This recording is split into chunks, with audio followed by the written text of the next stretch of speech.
Hi, this is Lisa Allen, and in this mind map video I want to take you through an overview of what you will find in the page speed mechanics training. But first, I'd like to talk to you a little bit about who this training is for and how you should be using this training. This training is for bloggers, website owners, e-commerce merchants, consultants offering web services to clients, and basically anybody with a website who needs traffic and customers. Now you may also be wondering, do you have to be a tech geek to understand and implement this training? And the answer to that is no, not at all.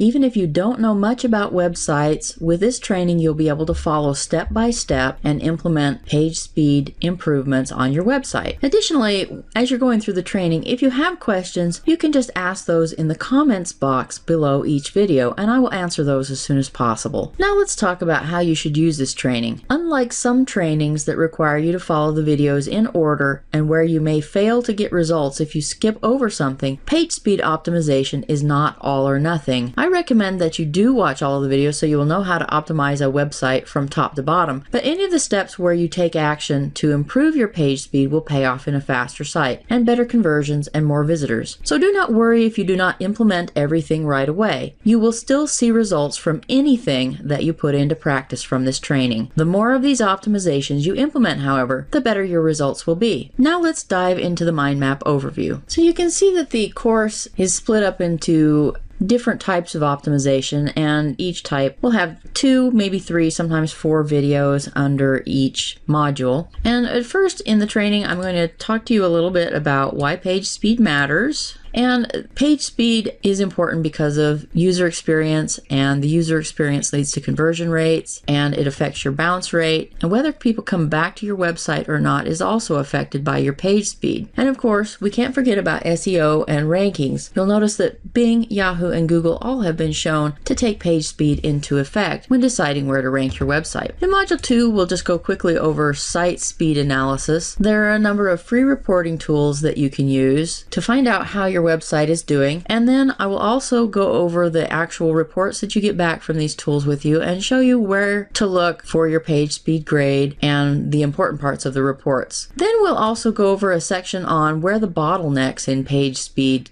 can be found, and most of the other things that we'll be attacking in this course will have to do with one of these bottlenecks. So that's site speed analysis, and then we'll dive into how to optimize images, including how to remove the metadata, which is called smushing, how to choose the right file formats for your images, and some other things that you should do as you're actually embedding images in your posts to make sure that images are not causing slow load times. And then we'll move into caching. There are a couple of different kinds of caching. You can either cache things in your browser, and by caching we mean saving a copy and just serving the copy instead of having to go and get the original. And there's also server-side caching, and so we'll talk about that a little bit also. In Module 5, we'll talk about the database and how the database can be bottlenecked by unoptimized tables or by having extra WordPress revisions or too many spam comments, and we'll talk about how you can solve those problems on your site. And then we'll move into Module 6, and in Module 6 we'll talk about WordPress configuration, and you'll notice that I cover WordPress a lot in this particular training, and the reason I chose WordPress as my example is because there are just so many sites running on WordPress. There are millions and millions of sites running WordPress, but much of the stuff that I am teaching you in this course also applies to other types of content management systems and websites in general. So even if you aren't running WordPress, there is a lot of this that you'll be able to implement on your website. It's just that the examples will be using WordPress. So we'll talk about plugin numbers, how the theme can affect your speed and widgets. And then we'll also talk a little bit about file compression, how text files can be made smaller, and how JavaScripts and CSSs can be made smaller. And then in Module 8, we'll also go over reducing the number of requests. Now, the number of requests that a browser has to make to load up a page is really important, and there are a lot of ways that having too many requests can slow down the site. So we'll go over some of the ways that you can have too many requests. For instance, slow social button services, having too many style sheets linked, having too many DNS lookups, and not having the browser being able to download as many files at once as it could be. And then of course having unnecessary redirects in the requests. And then I have some very special content for you that I'm really excited about, and that's the bonus sections for Content Delivery Network setup. And then we're going to talk about mod page speed also. So in the Content Delivery Network, I'll talk about why you should use a Content Delivery Network, how they work, and then we'll actually step through a configuration using Amazon's S3 and CloudFront to do a configuration. And you find that this is actually really fast to do. The video is only 6 minutes. So this is not something that, even though it sounds really scary, it's not something that really you can't do. And then when we go into mod page speed, we're going to talk about what mod page speed is, which kind of web hosts have it, and talk about getting it on a dedicated server. And then I'll also show you where the documentation and the downloads for this module is. Now this is a little bit more advanced training. Mod page speed is something that you probably will need a little bit of help from your hosting company for, but I wanted you to be aware that mod page speed is available. And if you have a really busy site and you've done all the other optimizations and you're still having your load times being much too slow, then mod page speed may be a good option for you to pursue next. So that's it for this mind map overview, and next you should move into the checklist section of videos and start watching and following the steps there. And if you have any questions, don't forget to put them in the comments box below each video, and I will help you as much as I can. So let's move on to the checklist videos, and I'll see you there.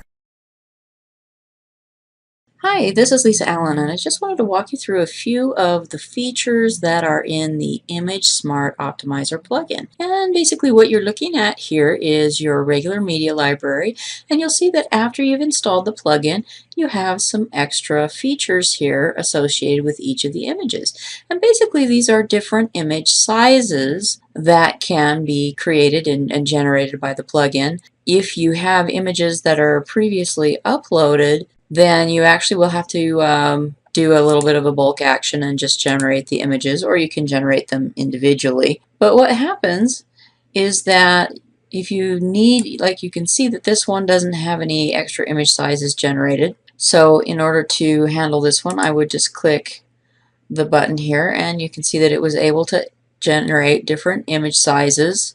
And these are the responsive image sizes. This one would be displayed to mobile devices, this one to laptops and tablets, and this one to desktops.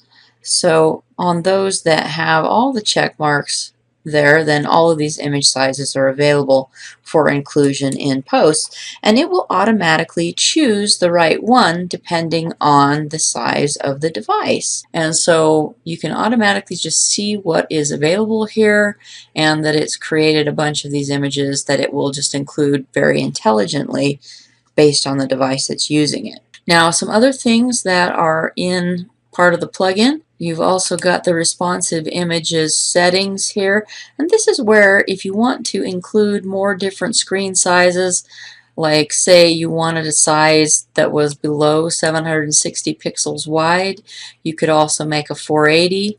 And so just by adding another breakpoint here, the breakpoints just basically mean screen sizes. And then you can define how big that image should be. So for the thumbnail size image, on a small device it should be 80, on the laptop device it should be 120, and on a big one it should be 150, so that defines how big your thumbnails will be.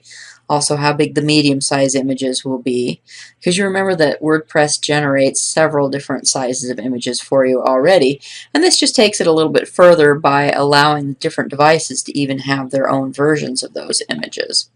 And then if you want to add different image sizes, which is sometimes very useful if you have a particular size, like say maybe between the thumbnail and the medium, and you have a tendency to resize your image in the browser or in the post editor, which is really not a good practice because it's not really resizing it, it's just making it look smaller, which is the same problem that you have here with smaller devices having to download a bigger image. And so that is what happens if you resize it inside the post editor. So if you have an image size that you want to add because you use it a lot, but it's not one of the ones that WordPress gives you, you can also add an image size here and then just define the breakpoints or the screen sizes, how big it will be on each different screen size here. Now there's also the lazy load settings, you can turn those on and off, and there are effects for the lazy loading. So it can either fade in or explode or drop or clip. Fade in is a pretty good default because it's not very distracting, and remember that this will set that effect on all of the lazy load images. And you can also import and export your settings. So if you want to set up multiple blogs this way, once you've got all your settings set up exactly the way you want them, you can just export them and then go to the next blog and import them.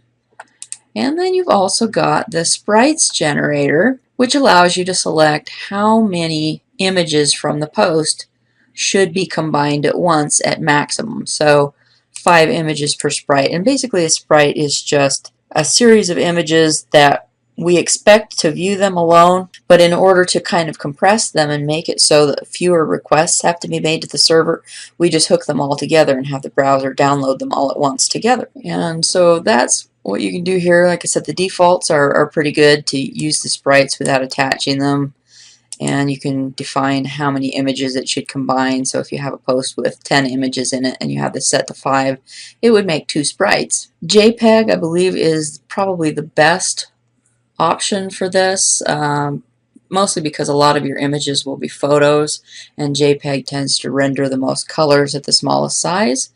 And so generally I would leave that on JPEG, but you can change it to something different if your blog is serving different kinds of images. And then of course the image quality, and you can... So that's a basic walkthrough of the plugin. Most of the time you'll be able to just install it and leave the defaults as they are, and it will just work on your blog. And you won't really have to do much more aside from maybe go up into the media library and generate the extra images for the images that you've already uploaded in the past. Now I should mention that any images that you upload in the future while the plugin is active will automatically have their other sizes generated without you having to do anything to it. So that's it for this overview of the Image Smart Optimizer feature set. And thanks for watching. I hope you enjoy Image Smart Optimizer.